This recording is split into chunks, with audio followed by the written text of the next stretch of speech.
157 ತಾಲೂಕುಗಳಲ್ಲಿ ಬರವಿದೆ. 80% ಕೃಷಿ ಚಟುವಟಿಕೆ ಸ್ಥಗಿತಗೊಂಡಿದೆ. ಜಾನುವಾರುಗಳಿಗೆ ಮೇವಿಲ್ಲದೆ ಸಮಸ್ಯೆ ಸೃಷ್ಟಿಯಾಗಿದೆ. ಬರಗಾಲವನ್ನ ಘೋಷಿಸಿ ಬೆಳೆಹಾನಿಗೆ ಎಕರೆಗೆ 50,000 ರೂಪಾಯಿ ಪರಿಹಾರ ನೀಡುವಂತೆ ಪ್ರತಿಪಕ್ಷ ನಾಯಕ ಆರ್ ಅಶೋಕ್ ಒತ್ತಾಯಿಸಿದ್ದಾರೆ.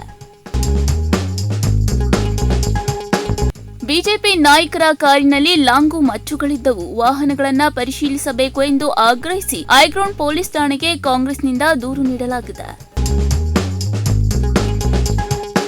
ಸಚಿವ ಸಂಪುಟದ ಶಿಫಾರಸಿಗೂ ಮುನ್ನವೇ ಕೆಪಿಎಸ್ಸಿ ಅಧ್ಯಕ್ಷರನ್ನ ಅಮಾನತು ಮಾಡಿರುವುದು ಸಂವಿಧಾನ ಬಾಹಿರವಾದ ಕ್ರಮ ಎಂದು ಹೈಕೋರ್ಟ್ನಲ್ಲಿ ವಕೀಲರು ವಾದ ಮಂಡಿಸಿದ್ದಾರೆ. 2012ರಲ್ಲಿ ನಡೆದ ಸೌಜನ್ಯ ಅತ್ಯಾಚಾರ ಮತ್ತು ಕೊಲೆ ಪ್ರಕರಣದ ಮರು ತನಿಖೆಗೆ ಎಸ್ಐಟಿ ರಚಿಸುವ ಕುರಿತು ಸುಪ್ರೀಂ ಕೋರ್ಟ್ ಇಂದು ಸುಳಿವನ್ನ ನೀಡಿದೆ. ಬೀದಿ ಬದಿ ವ್ಯಾಪಾರಿಗಳಿಂದ ತೆರವಾದ ಜಾಗದಲ್ಲಿ ಯಾವುದೇ ರೀತಿಯ ಮೋಟಾರ್ ವಾಹನಗಳನ್ನು ಚಲಾಯಿಸುವುದು ಸರಿಯಲ್ಲ. ಇಂತಹ ಕೃತ್ಯಗಳನ್ನು ಸಹಿಸಿಕೊಳ್ಳುವುದು ಸಾಧ್ಯವಿಲ್ಲ ಎಂದು ಸಚಿವ ಕೃಷ್ಣ ಬೈರೇಗೌಡ ಬೇಸರವನ್ನ ಹೊರಹಾಕಿದ್ರು. ಕೇಂದ್ರ ಸಚಿವ ಧರ್ಮೇಂದ್ರ ಪ್ರಧಾನ್ ರಾಜೀನಾಮೆಗೆ ಆಗ್ರಹಿಸಿ ಸಿಜೆಪಿ ನಡೆಸ್ತಾ ಇರುವಂತಹ ಪ್ರತಿಭಟನೆಗೆ ಹಿಂಸಾಚಾರಕ್ಕೆ ತಿರುಗಿದೆ. ಕಲ್ಲು ತೂರಾಟದಿಂದ ಎಸಿಪಿ ಸೇರಿ ವಿದ್ಯಾರ್ಥಿಗಳಿಗೆ ಗಾಯಗಳಾಗಿವೆ. ಪಿಜಿಯಲ್ಲಿ ಸಿಲಿಂಡರ್ ಸ್ಫೋಟಗೊಂಡ ಪರಿಣಾಮ 10ಕ್ಕೂ ಹೆಚ್ಚು ಮಂದಿ ಗಂಭೀರ ಗಾಯಗೊಂಡಿರುವ ಘಟನೆ ಬೆಂಗಳೂರು ಹೊರವಲಯದ ಬೊಮ್ಮಸಂದ್ರದಲ್ಲಿ ನಡೆದಿದೆ.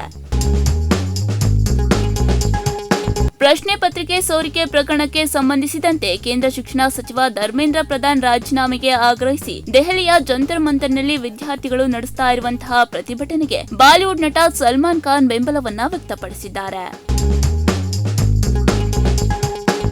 5 ವರ್ಷಗಳಲ್ಲಿ 3 ಬಾರಿ ನೀಟ್ ಪ್ರಶ್ನೆ ಪತ್ರಿಕೆ ಸೋರಿಕೆಯಾಗಿದೆ. ಆದರೆ ಅದಕ್ಕೆ ಯಾರೂ ಹೊಣೆಗಾರರಾಗಿಲ್ಲ ಎಂದು ಕೇಂದ್ರ ಸರ್ಕಾರವನ್ನ ಬಿಜೆಪಿ ಮಾಜಿ ನಾಯಕ ಕೆ ಅಣ್ಣಾಮಲೈ ಪ್ರಶ್ನಿಸಿದ್ದಾರೆ. ಶಿರಾ ತಾಲೂಕಿನಲ್ಲಿ ಕುಡಿಯುವ ನೀರಿನ ಸಮಸ್ಯೆ ಗಂಭೀರವಾಗಿರುವ ಹಿನ್ನೆಲೆಯಲ್ಲಿ ಪ್ರತಿ ವಿಧಾನಸಭಾ ಕ್ಷೇತ್ರಕ್ಕೆ 1 ಕೋಟಿ ವಿಶೇಷ ಅನುದಾನವನ್ನ ನೀಡಲಾಗ್ತಾ ಇದ್ದು ಅದನ್ನ ಕುಡಿಯುವ ನೀರಿನ ಸಮಸ್ಯೆ ನಿವಾರಣೆಗೆ ಬಳಸಲಾಗುವುದು ಎಂದು ಜಿಲ್ಲಾಧಿಕಾರಿ ಶುಭಾ ಕಲ್ಯಾಣ್ ಹೇಳಿದರು. ಮಂಡ್ಯದ ಮಳವಳ್ಳಿ ತಾಲೂಕಿನ ಕುಲ್ಕಣಿಯಲ್ಲಿ ಸುಮಾರು 1000 ವರ್ಷದ ಅಪರೂಪದ 3 ಅಡಿ ವೀರಗಲ್ಲು ಪತ್ತೆಯಾಗಿದೆ. ಹೊಯ್ಸಳರ ಕಾಲದ ಶಿಲ್ಪವೆಂದು ತಜ್ಞರು ಅಂದಾಜಿಸಿದ್ದು ಕುತೂಹಲವನ್ನ ಮೂಡಿಸಿದೆ. ಜುಲೈ ಪಡಿತರ ವಿತರಣೆಗೆ ವೇಗ ನೀಡಲು ಆಹಾರ ಇಲಾಖೆ ಹೊಸ ಆದೇಶವನ್ನ ಹೊರಡಿಸಿದೆ. ಇನ್ನು ನ್ಯಾಯಬೆಲೆ ಅಂಗಡಿಗಳು ಬೆಳಗ್ಗೆ 6ರಿಂದ ರಾತ್ರಿ 10ರವರೆಗೆ ಕಾರ್ಯವನ್ನ ನಿರ್ವಹಿಸಲಿವೆ. ಬರದಿಂದ ತತ್ತರಿಸಿದ ಕಲಬುರಗಿಗೆ ನೆಮ್ಮದಿ. ನಾರಾಯಣಪುರ ಜಲಾಶಯದಿಂದ ಭೀಮಾ ನದಿಗೆ 1.20 ಟಿಎಂಸಿ ನೀರು ಬಿಡುಗಡೆ. ದಕ್ಷಿಣ ಕನ್ನಡದ ಮೂಡುಬಿದಿರೆ ಬಸ್ ನಿಲ್ದಾಣದಲ್ಲಿ ಮಚ್ಚು ಹಿಡಿದು ಭೀತಿ ಮೂಡಿಸಿದ್ದ ಆಗಂತುಕನನ್ನ ಸ್ಥಳೀಯರು ಹಿಡಿದು ಪೊಲೀಸರಿಗೆ ಒಪ್ಪಿಸಿದ್ದಾರೆ. ಪಾದಚಾರಿ ಮಾರ್ಗದಲ್ಲಿ ಬೈಕ್ ಚಲಾಯಿಸಿದರೆ 500 ಬದಲಿಗೆ 5,000 ದಂಡ ವಿಧಿಸಲಾಗುತ್ತದೆ. ಸಂಚಾರ ನಿಯಮಗಳನ್ನು ಕಟ್ಟುನಿಟ್ಟಾಗಿ ಪಾಲಿಸುವಂತೆ ಆದೇಶ. ಕೊಪ್ಪಳದಲ್ಲಿ ಗೃಹಲಕ್ಷ್ಮಿ ಯೋಜನೆಯ ಹಣ 3 ವರ್ಷಗಳಿಂದ ಪತ್ನಿಗೆ ಸಿಕ್ಕಿಲ್ಲ ಎಂದು ಆರೋಪಿಸಿದ ಪತಿ ಜಿಲ್ಲಾಡಳಿತ ಭವನದ ಮುಂದೆ ಧರಣಿಯನ್ನ ಆರಂಭಿಸಿದ್ದಾರೆ. ರಾಜ್ಯದಲ್ಲಿ 18 ಲಕ್ಷಕ್ಕೂ ಅಧಿಕ ಸಾಮಾಜಿಕ ಭದ್ರತಾ ಪಿಂಚಣಿದಾರರಿಗೆ ಹಣ ಸ್ಥಗಿತವಾಗಿದೆ. ಕಾರಣ ಸ್ಪಷ್ಟವಾಗದ ಹಿನ್ನೆಲೆ ಫಲಾನುಭವಿಗಳು ಕಚೇರಿಗೆ ಅಲೆದು ಪರದಾಡ್ತಾ ಇದ್ದಾರೆ. ಅಂಗವೈಕಲ್ಯ ಮೆಟ್ಟಿ ನಿಂತ ಮೈಸೂರಿನ ಶಿಲ್ಪಾ ಸ್ಕಾಟ್ಲೆಂಡ್ನ ಗ್ಲಾಸ್ಗೋ ಕಾಮನ್ವೆಲ್ತ್ ಕ್ರೀಡಾಕೂಟದಲ್ಲಿ ಭಾರತವನ್ನ ಪ್ರತಿನಿಧಿಸಿ ಪ್ರತಿಭೆ ಪ್ರದರ್ಶಿಸಲು ಸಜ್ಜಾಗಿದ್ದಾರೆ. ದಕ್ಷಿಣ ಕನ್ನಡದಲ್ಲಿ ಭಾರೀ ಮಳೆಯ ಹಿನ್ನೆಲೆ ಮುನ್ನೆಚ್ಚರಿಕಾ ಕ್ರಮವಾಗಿ ಅಂಗನವಾಡಿಯ ದ್ವಿತೀಯ ಪಿಯುವರೆಗೆ ಎಲ್ಲಾ ಶಾಲಾ ಕಾಲೇಜುಗಳಿಗೆ ಇಂದು ಜಿಲ್ಲಾಡಳಿತ ರಜೆಯನ್ನ ಘೋಷಿಸಿದೆ. ಕರ್ನಾಟಕ ರಾಜ್ಯ ಖನಿಜ ನಿಗಮ 50 ಗುತ್ತಿಗೆ ಹುದ್ದೆಗಳ ನೇಮಕಾತಿಗೆ ಅರ್ಜಿಯನ್ನ ಆಹ್ವಾನಿಸಿದೆ. ಆಯ್ಕೆಯಾದವರಿಗೆ 11 ತಿಂಗಳ ಗುತ್ತಿಗೆ ಆಧಾರದಲ್ಲಿ ನೇಮಕವಾಗಲಿದೆ. ಪರೀಕ್ಷಾ ಅಕ್ರಮ ಹಾಗೂ ಪ್ರಶ್ನೆ ಪತ್ರಿಕೆ ಸೋರಿಕೆಯಲ್ಲಿ ಭಾಗಿಯಾದ ಅಪರಾಧಗಳಿಗೆ ತ್ವರಿತವಾಗಿ ವಿಚಾರಣೆ ನಡೆಸಿ ಶಿಕ್ಷೆ ವಿಧಿಸಲು ಫಾಸ್ಟ್ ಟ್ರ್ಯಾಕ್ ಕೋರ್ಟ್ ಸ್ಥಾಪಿಸುವುದಾಗಿ ಪ್ರಧಾನಿ ನರೇಂದ್ರ ಮೋದಿ ಹೇಳಿದ್ದಾರೆ. ಬಿಜೆಪಿ ನಾಯಕರ ಮೇಲೆ ಮೊಟ್ಟೆ ಎಸೆದ ಪ್ರಕರಣಕ್ಕೆ ಸಂಬಂಧಿಸಿದಂತೆ ಶಿವಾಜಿನಗರ ಪೊಲೀಸರು ಪ್ರಮುಖ ಆರೋಪಿ ಪುಣ್ಯೇಶ್ನನ್ನ ಬಂಧಿಸಿ ವಿಚಾರಣೆಯನ್ನ ನಡೆಸ್ತಾ ಇದ್ದಾರೆ. ಚೆನ್ನಮ್ಮ ಅವರ ಕೊನೆಯ ದಿನಗಳಲ್ಲಿ ಪ್ರಜ್ವಲ್ ರೇವಣ್ಣ ಅವರನ್ನ ನೋಡಬೇಕೆಂಬ ಆಸೆ ಇಟ್ಟುಕೊಂಡಿದ್ರು ಎಂದು ಕೇಂದ್ರ ಸಚಿವ ಎಚ್.ಡಿ. ಕುಮಾರಸ್ವಾಮಿ ಭಾವುಕರಾದರು.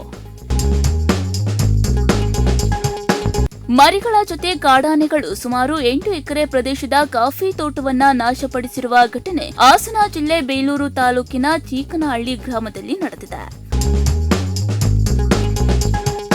ಮತದಾರರಿಂದ ಪಡೆದ ಅರ್ಜಿಗಳನ್ನು ಬಿಎಲ್ಒಗಳು ವಾಪಸ್ ಪಡೆದು ಡಿಜಿಟಲೀಕರಣಗೊಳಿಸಲಾಗುತ್ತಿದೆ. ಈಗಾಗಲೇ 67% ಪೂರ್ಣಗೊಳಿಸಲಾಗಿದೆ ಎಂದು ರಾಜ್ಯ ಮುಖ್ಯ ಚುನಾವಣಾಧಿಕಾರಿ ಅನ್ಬೂಬ್ ಕುಮಾರ್ ಮಾಹಿತಿಯನ್ನ ನೀಡಿದರು. ವಿಜಯ್ ಕೊನೆಯ ಚಿತ್ರ ಜನನಾಯಕನ್ ಬಿಡುಗಡೆಗೂ ಮುನ್ನ ಮುಖಂಡ ಬುಕ್ಕಿಂಗ್ನಲ್ಲಿ ಭರ್ಜರಿ ವ್ಯವಹಾರ ನಡೆಸಿದ್ದು, ಮೊದಲ ದಿನವೇ ವಿಶ್ವದಾದ್ಯಂತ 100 ಕೋಟಿ ರೂಪಾಯಿಗಳನ್ನು ದಾಟುವ ನಿರೀಕ್ಷೆ ಇದೆ. ಸಂಪುಟ ವಿಸ್ತರಣೆ ಇನ್ನೂ 1 ವಾರ ಮುಂದೂಡಿಕೆ ಆಗಿದೆ. ಇವತ್ತು ನಡೆಯಬೇಕಾಗಿದ್ದ ಪ್ರಮಾಣ ವಚನ ರದ್ದಾಗಿದೆ. ಶನಿವಾರ ಅಥವಾ ಭಾನುವಾರ ಸಚಿವರ ಲಿಸ್ಟ್ ಫೈನಲ್ ಆಗಲಿದ್ದು, ಮುಂದಿನ ಬುಧವಾರದೊಳಗೆ ಪ್ರಮಾಣ ವಚನ ಸಾಧ್ಯತೆ ಹೆಚ್ಚಿದೆ. ಈ ನಡುವೆ ಸಿಎಂ ಡಿಕೆ ಶಿವಕುಮಾರ್ ಅವರಿಂದಲೇ 3 ಡಿಸಿಎಂ ಬ್ರಹ್ಮಾಸ್ತ್ರ ಪ್ರಯೋಗವಾಗಿದ್ದು, ಕುತೂಹಲ ಹೆಚ್ಚಾಗಿದೆ. ಅಮೆರಿಕ ಮತ್ತು ಇರಾನ್ ನಡುವಿನ ಸಂಘರ್ಷ ತೀವ್ರಗೊಂಡ ಬೆನ್ನಲ್ಲೇ ಜಾಗತಿಕ ಮಾರುಕಟ್ಟೆಯಲ್ಲಿ ಕಚ್ಚಾ ತೈಲ ಬೆಲೆ ದಿಢೀರ್ ಜಿಗಿತ ಕಂಡಿದ್ದು, ಪ್ರತಿ ಬ್ಯಾರೆಲ್ಗೆ $96 ತಲುಪುವ ಮೂಲಕ ಕಳೆದ 6 ವಾರಗಳಲ್ಲೇ ಗರಿಷ್ಠ ಮಟ್ಟವನ್ನ ತಲುಪಿದೆ.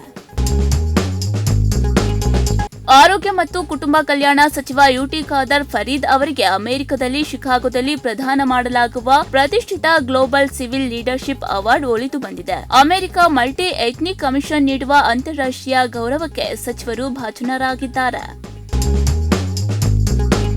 ನೀಟ್ ಪ್ರಶ್ನೆ ಪತ್ರಿಕೆ ಸೋರಿಕೆ ವಿವಾದದ ನಡುವೆ ಪ್ರಧಾನಿ ನರೇಂದ್ರ ಮೋದಿ ವಿರುದ್ಧ ಲೋಕಸಭೆಯ ವಿರೋಧ ಪಕ್ಷದ ನಾಯಕ ರಾಹುಲ್ ಗಾಂಧಿ ವಾಗ್ದಾಳಿಯನ್ನ ನಡೆಸಿದ್ದಾರೆ. ದೇಶದ ಯುವಕರ ಭವಿಷ್ಯಕ್ಕೆ ದೊಡ್ಡ ಹಾನಿಯನ್ನ ಮಾಡಿದ್ದು ಕೇಂದ್ರ ಸರ್ಕಾರವೇ ಎಂದು ಅವರು ಆರೋಪವನ್ನ ಮಾಡಿದ್ದಾರೆ.